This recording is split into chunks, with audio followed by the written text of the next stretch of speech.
The knocking came at midnight, a frantic, desperate sound that clawed its way through the fog of my sleep. It wasn't the polite rap of a neighbor or the steady rhythm of a delivery service. It was a panicked fist against my front door, a sound that spoke of urgency and fear. For a moment, I lay still in my bed, my heart a frantic drum against my ribs. My first thought was irritation, a sharp, unreasonable anger at being pulled from a rare, deep sleep. My second was fear, cold and sharp, as my mind raced through the possibilities. Who would be at my door at this hour? I slipped out of bed, grabbing the heavy iron fireplace poker I kept propped in the corner of my bedroom. A single woman living alone learns a certain brand of caution. Peeking through the peephole, the distorted fisheye lens showed me a figure huddled on my porch, shivering despite the mild autumn air. It took me a second to recognize her. Lily, my niece. I threw the door open, the security chain rattling. She stumbled inside, collapsing against me, her body trembling like a leaf in a storm. The porch light cast a cruel, unforgiving glow on her face. Her left eye was swollen and purpling, a dark, ugly bloom on her pale skin. Her lip was split, a trickle of dried blood tracing a path down her chin. She was wearing only a thin t-shirt and yoga pants, clothes clearly not meant for the outdoors. Lily! My God, what happened? I pulled her into the warmth of my house, my mind a chaotic whirlwind of questions. She didn't answer right away, just clung to me, her sobs muffled against my shoulder. I led her to the living room sofa, my hand hovering over her back, afraid to cause more pain. The smell of rain and something metallic, blood, clung to her. Let me get you some ice. We need to call... I started, my mind immediately going to her husband, Mark. They had been married for 2 years, a whirlwind romance that had always struck me as slightly off balance. Lily's head shot up, her good eye wide with terror. No, she whispered, her voice a raw, broken thing. Please, Aunt Catherine, don't call him. The plea hung in the air between us, heavy and absolute. Don't call her husband, the one person who should have been her protector. The implication was a punch to the gut, a cold, hard certainty that settled in the pit of my stomach. This wasn't a mugging. This wasn't a random act of violence. I looked at her, truly looked at her, and saw not just the bruises on her face, but the deeper ones etched in her soul. I saw the shame, the fear, and the exhaustion of a woman who had been holding a terrible secret for far too long. My promise to my late sister, Lily's mother, echoed in my memory. Watch over her, Catherine. Always. I had tried. I had hosted their engagement party, smiled through their wedding, and sent cheerful birthday cards. But I had also kept a polite distance, respecting the boundaries of their new life, even when my instincts screamed that something was wrong with the charming, overly possessive man Lily had married. I saw the subtle ways he would dismiss her opinions in public, the way his hand would grip her arm just a little too tightly. But I had told myself it wasn't my place. Now, seeing the proof of my negligence huddled on my sofa, regret was a bitter pill. Okay, I said, my voice firmer than I felt. Okay, Lily, we won't call him. I got her a glass of water and a bag of frozen peas for her eye. She flinched when I gently placed it against her skin, but then relaxed into the cold relief. She wouldn't say what happened, just shook her head, tears silently tracking paths through the grime on her cheeks. And in that moment, I knew that calling the police, while necessary eventually, wasn't the first step. The first step was to secure her safety, to untangle her from the legal and financial web Mark had surely woven around her. He was a man who planned for everything. My sister's promise demanded more than just a safe harbor for the night. It demanded a fortress. Leaving Lily wrapped in a blanket on the sofa, I walked into my home office and closed the door. My fingers trembled slightly as I picked up my phone. I didn't dial 911. I didn't dial Mark. I scrolled through my contacts to a name I hadn't needed in years, but one I kept for emergencies. My lawyer. As the phone rang in the silent house, I looked back through the doorway at the broken girl on my couch. The thought was cold and clear in my mind. He will not get away with this. The line clicked, and a calm, professional voice answered. David, I said, my own voice steady despite the storm inside me. It's Catherine, I need your help. My niece is here and she's in trouble. David's voice was a grounding presence in the swirling chaos of my thoughts. He was a man I'd hired for my divorce years ago, a calm, methodical lawyer who had navigated me through the roughest period of my life with competence and quiet empathy. Catherine, it's nearly 1 a.m, he said, his voice instantly alert, dispensing with any pleasantries. I know, David, I'm sorry. It's an emergency, I said, keeping my voice low. My niece, Lily, is at my house. Her husband, Mark. I think he hurt her. Badly. I described the swollen eye, the split lip, the terror in her eyes. I told him her desperate plea. Don't call him. There was a brief pause on the other end of the line. I could hear the faint sound of a pen scratching on paper. Is she in immediate danger? Is he outside? No, she got away. I don't know how. She just showed up here. All right, David said, his tone shifting from concerned friend to strategic professional. Listen to me very carefully, Catherine. Your first instinct is to protect her, and that's the right one. For now, that means we don't call the police. Not yet. A police report without a clear plan can sometimes make things worse, especially if she's not ready to make a statement. It can provoke him. His words confirmed the uneasy instinct I'd felt. So what do we do? First, you document everything. Take photos of her injuries. All of them. Get close-ups. If there are bruises on her arms or body, you photograph them. Use your phone. The pictures are time-stamped. That's admissible. Second, write down everything she told you, word for word. Don't call him. Write it down, date, and time it. He continued, his instructions a lifeline. Third, do not engage with Mark. If he calls you, don't answer. If he texts, don't reply. Block his number on your phone and on Lily's. Fourth, make sure your house is secure. Check the locks on your doors and windows. For tonight, you are a fortress. And tomorrow? I asked, feeling a sliver of control returning. Tomorrow, I'll have the paperwork for an emergency protective order ready to file by the time the court opens. I'll need his full name and a work address if you have it. We're going to build a wall around her so thick he can't get through. But I need your help. The photos are the first brick in that wall. After we hung up, I stood in my office for a long moment, the plan solidifying in my mind. The fear hadn't vanished, but now it had a purpose.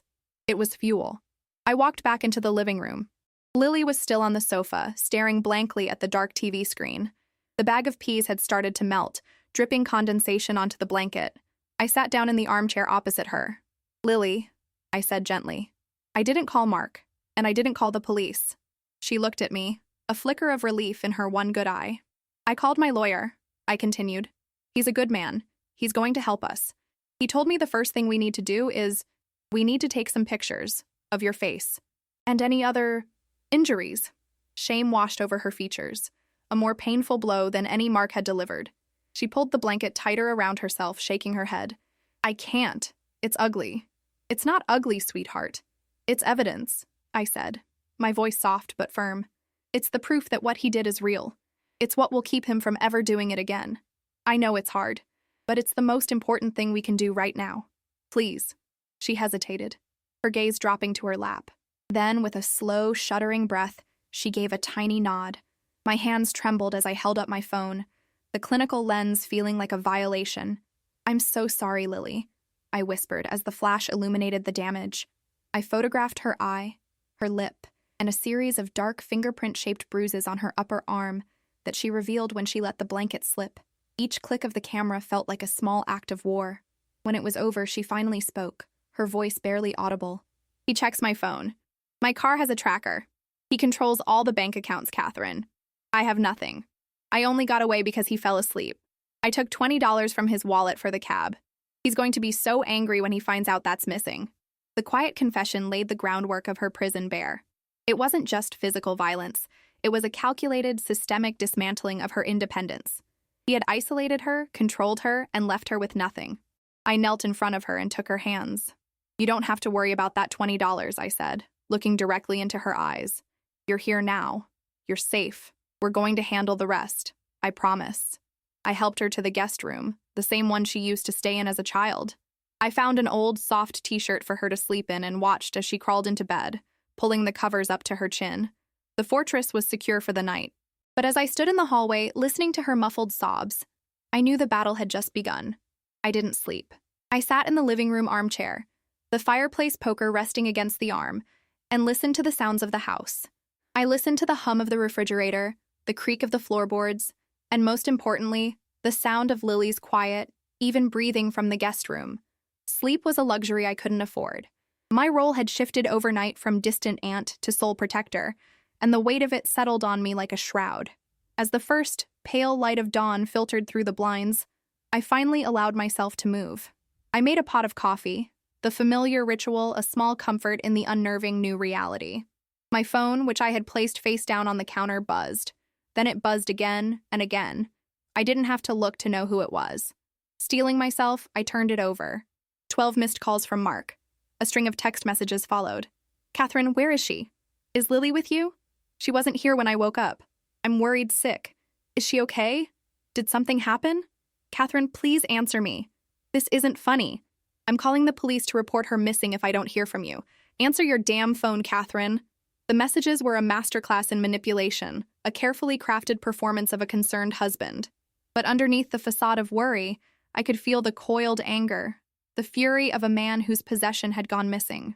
The threat to call the police was a classic abuser's tactic, using the system to intimidate and control his victim, to paint her as unstable. I followed David's advice to the letter. I blocked Mark's number without replying. The silence was my only weapon. I peeked into the guest room. Lily was deeply asleep, her face turned away from the door. For the first time in what I imagined was a very long time, she looked peaceful, the deep exhaustion having finally claimed her. I let her sleep. David had agreed to meet me at a small cafe near his office at 8 a.m. sharp. I scribbled a quick note for Lily, telling her I'd be back soon and not to answer the door for anyone, and left it on the kitchen table. When I arrived, David was already there, a folder and a cup of black coffee waiting on the table. His calm demeanor was an anchor. He didn't waste time. Let me see them, he said. I passed him my phone. He scrolled through the photos I had taken just hours before, his expression grim and unreadable. He spent a long time on the images of the bruises on her arm. Fingerprints, he murmured, more to himself than to me. Classic signs of restraint. This is good. Not for her, but for us. He's been calling, texting, I said, my voice tight. He's threatening to report her missing. Let him, David said, handing back my phone. It will be a public record of his escalating behavior.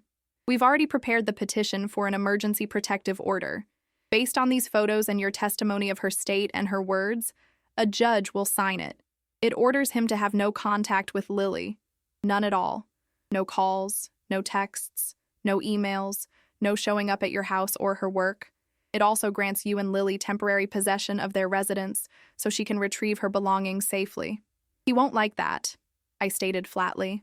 He will hate it, David corrected me. Men like Mark function on control. This order is a direct assault on that control. He will be served by a sheriff's deputy, probably by the end of the day. You need to prepare Lily for that. His reaction will not be pleasant.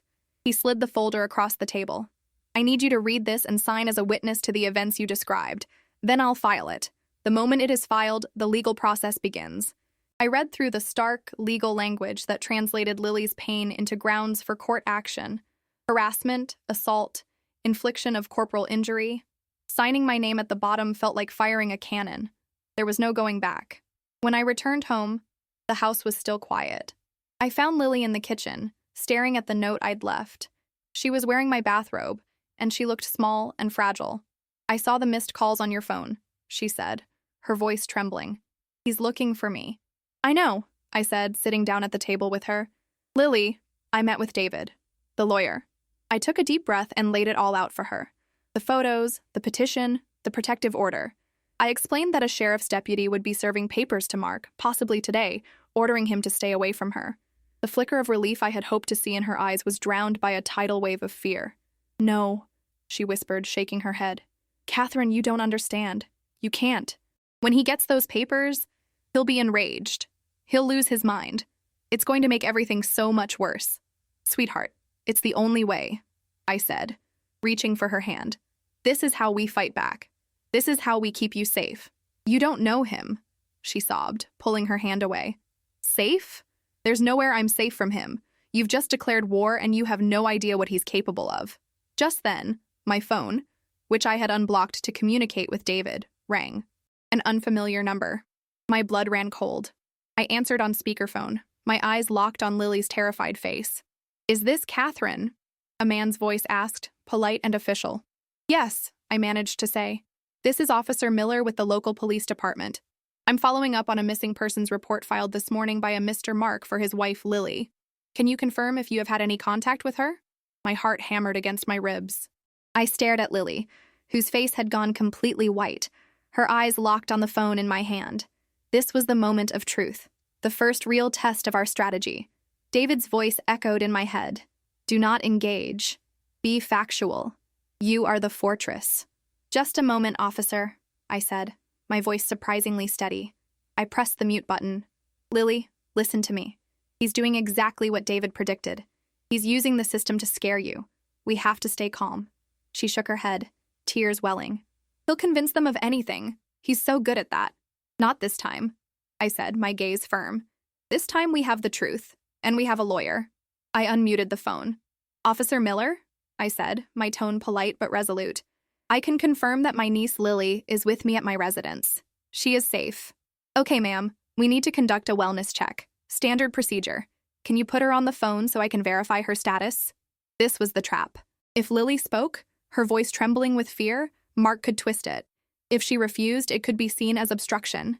David had prepared me for this. Officer, my niece is under extreme emotional distress and is not in a position to speak with anyone at the moment, I stated calmly. This is a private and sensitive family matter. I can assure you she is not a missing person and she is in no danger here. My lawyer, David Chen, is filing a protective order on her behalf as we speak. I'm happy to give you his contact information if you have further questions. There was a pause. The mention of a lawyer and a protective order was a clear signal that this was not a simple missing persons case. It was a legal matter now.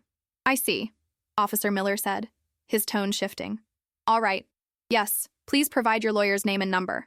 I did, and he confirmed he would log the information and close the missing persons report. When I hung up, the silence in the kitchen was deafening. Lily was staring at me, a mixture of awe and terror on her face. You did it, she whispered. We did it, I corrected her gently. This is the first step. The rest of the day was a long, agonizing wait. Every car that passed on the street sent a fresh jolt of adrenaline through us. Lily couldn't settle.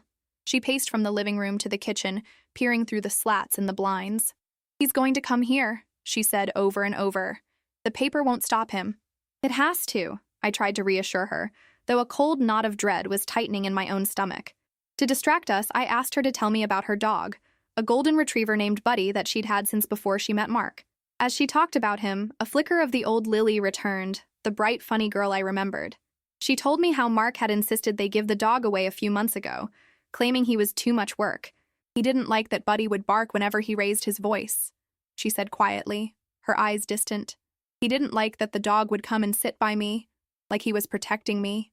He said it was a sign of aggression, but Buddy wasn't aggressive. He was just loyal. The story was a small thing, but it was everything. It was another piece of the puzzle, another example of the quiet, insidious way Mark had dismantled her life and isolated her, removing every source of comfort and loyalty until he was all she had left. At 3:15 p.m., David called. Catherine, he said, and I could hear the satisfaction in his voice. He's been served. A deputy delivered the papers to him in the lobby of his office building. He is now legally forbidden from contacting Lily or coming within 500 feet of your property. How did he react? I asked, holding my breath. He was enraged. Caused a scene, according to the deputy. Lots of shouting about his rights, about his wife being kidnapped. But he didn't get physical. He took the papers. He knows. A wave of profound relief washed over me. Thank you, David. I can't... But my words were cut short as Lily's phone, which we had left on the kitchen counter, began to vibrate. We both froze. An unknown number. My relief turned to ice. It was starting. I answered and put it on speaker. There was no greeting, just Mark's voice, low and venomous, a chilling contrast to the concerned husband from the morning's texts. You think this is over? He hissed. You think some piece of paper is going to stop me? You have no idea what you've done. You and that crazy aunt of yours. I will find you, Lily. You can't hide from me.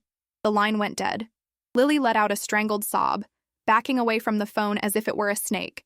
The blood had drained from her face, leaving her a ghostly white. He's not scared, she cried, her voice thin with panic. I told you, Catherine, I told you. We just made him angrier. Before I could respond, we heard it. The sound of a car engine, slowing down right outside the house. We rushed to the window, peering through the edge of the curtains. It was his car, a sleek black sedan. It didn't stop, but it cruised by at a crawl, the driver's side window down. We couldn't see his face, but we felt his eyes on the house. He was violating the order within an hour of it being served. He was making a promise.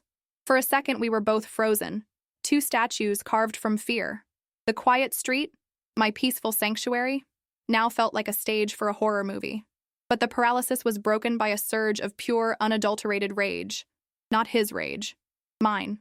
No, I said, my voice low and fierce. He doesn't get to do this. He doesn't get to terrorize you. This is my home. While Lily remained by the window, her hand covering her mouth, I walked calmly to the kitchen, picked up my phone, and dialed 911. My voice was clipped, devoid of emotion. I was no longer a frantic, worried aunt. I was a witness reporting a crime. My name is Catherine, I began. I am at this address. My niece, Lily, has an emergency protective order against her husband, Mark. The order was served at his place of business approximately 1 hour ago. He has just violated that order. He made a threatening phone call, and immediately after, he drove slowly past my residence. He is now, as I speak, parked at the end of the street, just outside the legal boundary, staring at my house. I gave the operator the license plate number, which I had instinctively memorized. I then called David and told him what was happening. The police are on their way, I finished. Good, David said, his voice grim. Do not go outside. Let them handle it. This is exactly what we needed. His arrogance is his undoing. When I returned to the living room, Lily was still at the window, but something in her posture had changed. Her fear was still there, a shadow in her eyes, but it was overlaid with something else, a spark of defiance. He's just standing there, she said, her voice a mix of disbelief and indignation. He thinks he's invincible. He thinks the rules don't apply to him. Today, they do, I said, standing beside her. A police cruiser arrived minutes later, pulling up quietly behind Mark's car. We watched as 2 officers got out. They didn't approach Mark immediately, but instead came to my front door. I opened it before they could knock. We saw his car on our way in. The older of the 2 officers said, "Can you confirm that's the individual named in the order?" "Yes," I said. "He's been there for about 10 minutes. He called and threatened her right before he appeared." The officer looked past me, at Lily. "Ma'am," he said, his voice gentle, "I understand you're the protected party. For us to enforce this violation, a statement from you would be the strongest tool we have. Are you willing to tell us what happened?" This was her moment. All my planning, all David's legal maneuvering, it all came down to this. Lily had to be the one to take the final step. She had to claim her own voice. She looked from the officer to my encouraging face, and then back out the window at the man who had stolen so much from her. She saw him standing there, a monument to his own arrogance, and a decision clicked into place. The victim disappeared, and the survivor emerged. Lily stepped forward, past me, onto the porch. She didn't shout, she didn't cry. Her voice was clear and steady, carrying in the quiet afternoon air. "His name is Mark," she said, pointing toward the figure down the street. "He is my husband. He is not allowed to be here. A few hours ago, I left his house because he beat me. Last night, he blackened my eye and split my lip. There are bruises on my arms. And he just called to say, 'I will find you.' I am afraid of him, and I want to press charges." That was all it took. The officers exchanged a look. Her testimony, delivered with such quiet strength, was irrefutable. They walked back to their car and drove the short distance to where Mark was standing. We watched as they spoke to him. We saw him gesture angrily, his voice too far away to hear, but his rage visible in his posture. We saw him try to argue, to charm, to intimidate, and we saw it fail. The moment they put his hands behind his back, and the metallic glint of the handcuffs caught the afternoon sun, Lily let out a breath she seemed to have been holding for 2 years. We stood on the porch and watched as they placed her husband, the man who had held her captive through fear and control, into the back of a police car. He didn't look powerful anymore. He just looked like a small, angry man in the back of a car, his power utterly gone. The fight isn't over. The legal battles will be long. But as I wrapped my arm around my niece's shoulders, I knew the war had been won. The fortress had held. The knocking that had come in the dead of night hadn't been the end of Lily's story. It was the beginning of her freedom.